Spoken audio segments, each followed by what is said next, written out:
ما نبدأ الملخص اللي ما شافش الأجزاء السابقة هتلاقوها صندوق الوصف أو في أول تعليق مثبت. تشجيعاتكم بالضغط على اللايك والاشتراك بالقناة وفعلوا الجرس علشان يوصلكم كل جديد، واعملوا شير لكل أصحابكم. نروح لأحداث الفيلم. هنا ميزاتو رجعنا للماضي شوية وافتكر لما التقى أول مرة مع يومي. كانوا رايحين الرحلة وطبعا كانوا أوضهم جنب بعض، وبالصدفة بيلاقي يومي بيقولها هو انت هنا؟ هنا يومي بتتوتر وبتتكسف وبتقوله هو انت هنا كمان؟ وبيقولها طبعا كانوا هنا ما بيعرفوش بعض وحاولوا ان هم يتكلموا ويتأقلموا مع بعض، مع انه يومي كانت متوترة وكانت اجمل ليلة بالنسبة ليهم وطبعا مش هينساها. وفي الحاضر طبعا ميزاتو راجع واحد تاني خالص بيتصرف معاها بقساوة. هنا بتقوله على فكرة في عيد الأم هو احنا هنشتري ايه؟ بيقولها هو انا ايه دخلي اصلا، مش هروح معاكي. بتقوله بس دي ذكرى امي ولازم نشتري لها هدية.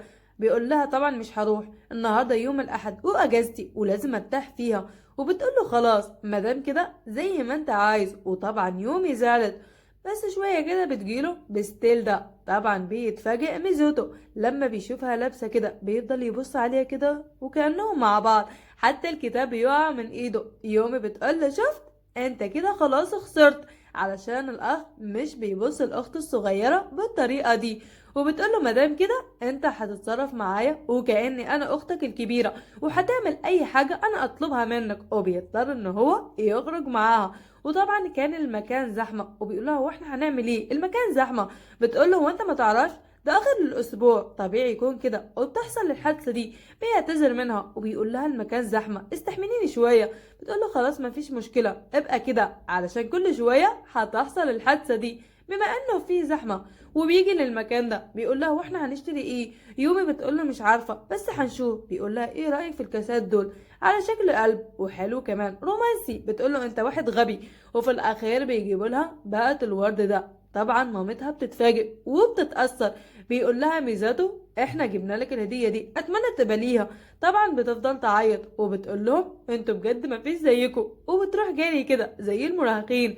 امي بتقوله هي اكيد مبسوطة، اما ميزاتو بيتأثر علشان افتكر مامته لانها ماتت وهو صغير مش فاكرها خالص. ويومي كانت بتبص عليه من بعيد وعلشان هي فضولية حبتين بتدخل وبتعتذر منه. بتقوله لقيت الباب مفتوح وانت عارفني بقى فضولية. هنا بتيجي وبتحضنه. ميزاتو بيقولها وانت بتعملي ايه؟ بتقوله انا هقف جنبك بصفتي اختك الكبيرة. بيقولها هنعمل ايه؟ مفيش في اليد حيلة، مضطر ان انا استحملك علشان دي هي القواعد. وبيقول لها على فكرة فكرتك جميلة ان احنا نشتري هدية لمامتك علشان دي مصلحتنا انا وياكي، وكمان هما لسه متجوزين جديد بيفكروا بس فينا، مع اني انا متأكد ان هما عايزين يفضلوا لوحدهم ولازم نعمل اي حاجة علشانهم. يومي بتتفاجئ وبتقوله بجد انت فاجئتني بتفكر بالطريقة دي. وتقوله طب هنعمل ايه علشانهم؟ وكمان فلوسنا مش هتكفي. بيقولها هنفكر في طريقة مختلفة. هنا بتجيله الفكرة دي ان هما يقضوا ليلة مع بعض برا. يومي بتتفاجئ وبتقوله هو انت قصدك ايه؟ بيقولها ايه عندك حل تاني؟ مش عايزة اهالينا يكونوا مبسوطين ويقضوا وقت مع بعض لوحدهم، يعني معايا حق ولا لأ؟ تقوله بصراحة عندك حق بس ازاي هنعمل كده؟ بيقولها انا فكرت في الموضوع ده ولازم حد يكفلنا علشان نقعد في فندق علشان احنا لسه صغار. بتقوله بصراحة معاك حق بس هنعمل ايه؟ بيقول لها فكرت ان احنا نقعد في فندق حب. يومي بتتفاجئ للمرة التانية بتقول له في فندق حب؟ هو انت بتقول ايه؟ بيقول لها ده المكان الصح علشان كده موافقة ولا لا؟ بتقول له طبعا لا. بيقول لها ما عندناش اي حل تاني وتوقعت ردك ده على فكرة. بتقول له مستحيل اروح معاك لمكان زي ده. تاني يوم على الفطار بيقول لها ميزاتو ان هو لقى حل ان هما هيبقوا مع مينامي وكانامي، وكمان اكتشف ان هما جيرانهم. يومي بتتفاجئ وبتقول له ما كنتش عارفه. بيقول لها وانا كمان اتفاجئت. طبعا ده اجمل يوم بالنسبه لمينامي. بتقول له ميزاتو دي اكيد فكرتك صح وبتشكره. ولما بتكون بتوشوشه كده يومي بتبص عليهم من بعيد وطبعا بتغار. ميزاتو بيقول لها ممكن تحسيني تصرفاتك معايا؟ بتقول له خلاص ما تقلقش. اما بيجي كانامي وبيمسكها كده بيقول لها على فكره انت دخلتي في منطقه الشباب ممكن تروحي. بتروح عند يومي وبتمسكها من ايديها. بتقول لها مستحيل اسيبك ولا ثانيه ده حلمي واتحقق. يومي بتقول لها مش للدرجه دي طبعا. وطبعا كانت يومي زعلانه مش بتظهر لمينامي. هنا بتيجي عند كانامي بتقول له مش هتدخل لبيتي على فكره دي منطقة البنات. بيقول لها اصلا انا مش هسمح لك ان انت تدخلي بيتي. هنا يومي بتقول لها ايه طبيعة علاقتك مع كنامي؟ بتقول لها ما تقلقيش احنا مجرد جيران. ميزاتو كمان بيسأله نفس السؤال، بيقول له احنا في الابتدائي قضينا وقت مع بعض وخلاص، يعني انتوا دلوقتي اصدقاء من الطفولة، واضح ان انتوا قريبين من بعض. كنامي بيقول له المسافة اللي بين قلوبنا بعيدة جدا، تقدر تقارنها بين مسافة الارض والقمر. هنا بيقول له ميزاتو واضح ان انت عايش في جحيم. قال له تقدر تقول كده.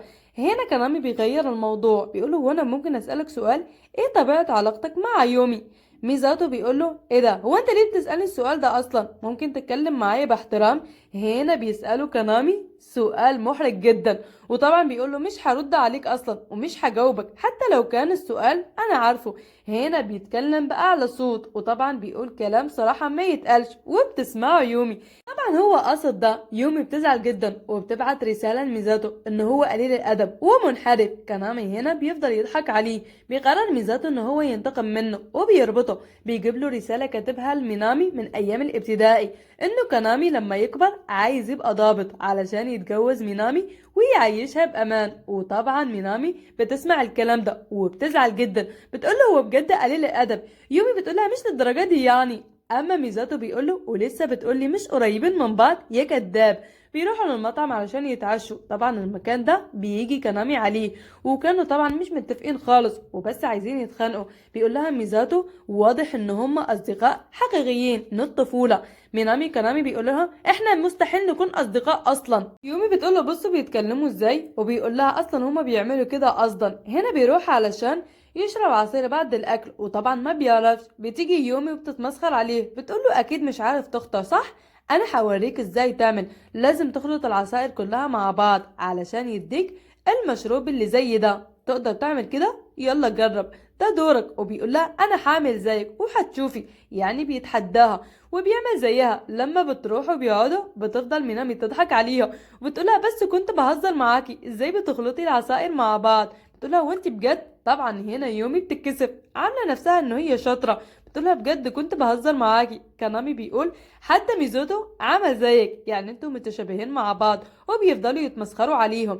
هنا بيقولوا لهم اصلا انتوا اللي بتتصرفوا بغرابه يا اصدقاء الطفوله. هنا بتقرب مينامي من ميزاتو، بتقول له الامتحانات قربت ممكن تذاكر لي؟ وبيقول لها وانت ضروري تقربي مني للدرجه دي؟ بتقول له اسكت يا غبي، بعمل كده علشان يومي تغار وهي اللي تذاكر لي. بيقول لها مش بحب الحركات دي، اطلبي من يومي هي اللي تذاكر لك. وبتسمعه. هنا طبعا يومي بتقول له واخيرا اعترفت انه انا اذكى منك واشطر منك. بيقول لها طبعا انت دائما بتذاكري وبتعملي جهد كبير عكسي، انا مش بعمل جهد خالص وكمان باخد علامات زيك. بتزعل يومي وبتقوله هو انت ايه مشكلتك بالظبط؟ هدفك ان انت تزعلني ولا ايه؟ مينامي بتقوله برافو عليك يا ميزاتو، نجحت ان انت تحول الموضوع ده لمصلحتك. طبعا مينامي بتحب يومي وبتزعل عليها. هنا بيقول له كنامي هو الامتحانات صعبة؟ بيقول له ميزاتو طبعا. وبيقول له ايه ده، هو انا هعمل ايه في المصيبة دي؟ لازم اخد علامات اكتر من مينامي. صحيح، هو انت ليه النهارده بتذاكر كتير؟ بيقول له علشان ما اخسرش قدام اختي الصغيره. كنامي بيقول له اصلا انتوا الاتنين اذكياء. وبيقول له خلاص ما دام كده انا كمان هجيب كتاب وهذاكر. هنا طبعا كانت مينامي ويومي مركزين في الدراسه. هنا بعد ما ناموا كلهم بيجي ميزاتو بيروح البلكونه علشان يشم شويه هوا، وبيلاقي كمان يومي هنا. بتتفاجئ وبتتوتر كمان. هنا بيقول لها ايه ده اللي انت لابساه ده؟ بتقول له بصراحه مينامي هي اللي قالت لي البسيه، ما كنتش هلبسه. بيقول لها هو انت ليه مكسوفه اصلا؟ ده لايق عليكي، واضح ان انت شكلك لطيف باللبس ده. بتقول له خلاص اسكت يا غبي انا سمعتك. هنا بتقول له بص القمر جميل ازاي. طبعا بتغير الموضوع، بيفضل يبص عليها كده وبيقول لها هو انت فاكره رحله المدرسه؟ وطبعا قالت له مستحيل انسى اليوم ده. قالت ليلى ما تنتسيش. وبيقول لها الافضل ان انت ما تفتكريش تصرفاتي الطايشه. بتقول له بالعكس، هتعمل ايه لو قلت لك ان انا وقتها اعجبت بيك؟ بيقول لها مفيش فايده، مش هيتغير اي حاجه. هو انت بجد حسيتي بحاجه وقتها؟ بتتكسف وبتتوتر. بتقول له خلاص انسى اي حاجه قلتها لك. بيقول لها طب ايه اللي خلاكي تفتكري الموضوع ده فجاه؟ بتقول له مفيش سبب معين، وبتبص على القمر وكانها بتتهرب من الجواب. اه صحيح، هو انت النهارده انبسطتي؟ بتقول له طبعا، وبتشكره على اليوم الجميل ده. بيفضل يبص لها وكأنه عايز يقول لها ان هو لسه بيحبها، وهي كمان بتبص له كده البصات اللي احنا متعودين عليها، عايزه تقول له ان هي واحنا عارفين اللي فيها بقى. وخلص الملخص.